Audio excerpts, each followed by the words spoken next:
Բարև ձեզ, Անյա Նյուզբոն, բարև ձեզ պարոն նախագահ, բարև ձեզ պարոն վարչապետ, երկկողմ հարաբերություններից առաջ ցանկանում եմ իմանալ այսօր Հորմուզի ծոցում ինչ է տեղի ունեցել ԱԹՍ-ների հարվածների հետ կապված, դուք խոսել եք նաև Իրանի նախագահի հետ, ինչպիսի ուղերձ ունեք Թեհրանի համար եւ ֆրանսիացիների համար, արդյոք տնտեսական ճգնաժամ կարող է տեղի ունենալ, կուզենայի նաև ավելացնել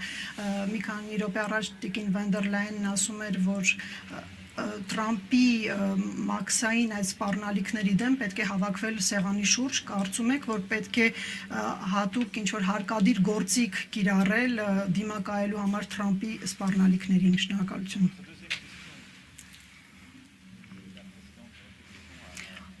Առաջ երկրորդ հարցի առումով Տիկին Վան դեր Լայենը արդեն պատասխանել է։ Մենք ցանկանում ենք, որպեսզի լինի արդար եւ ազատ առևտուր եւ ըստ կանոնակարգերի եւ համաձայնագրերի պետք է ուրեմն հարգել ստորագրված համաձայնագրերը, եթե դրանք կասկածատակ են առնվում կամ եթե որևէ երկիր պետք է սպառնալիքներ ունենա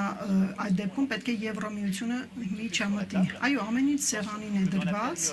եւ ես կարծում եմ, որ այս աշխարհաքաղաքական ժամանակահատվածում դաշնակիցները, ինչպես ԱՄՆ եւ Եվրոմիությունը,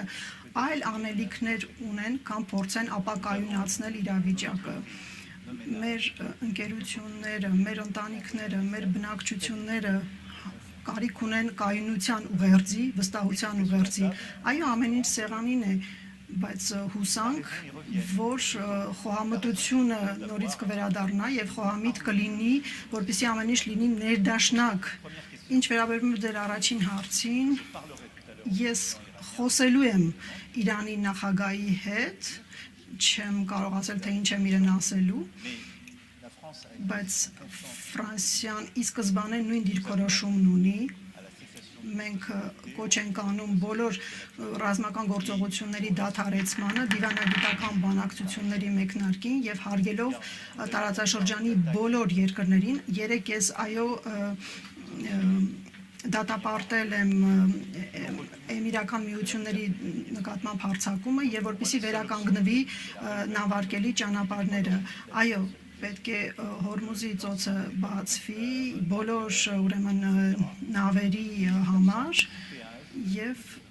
առանց որևէ վճարումների եւ հարկադիր միջոցների եւ ցանկացած էսկալացիա ընդհանրապես բոլոր երկրների եւ նավերի դեմ սխալ է, որը գալիս է ավելի լարվածություն ավելացնելու այս իրավիճակում։ Ես այսպիսի ուղերձ եմ հղելու նրան եւ այսպիսին է Ֆրանսիայի դիրքորոշումը։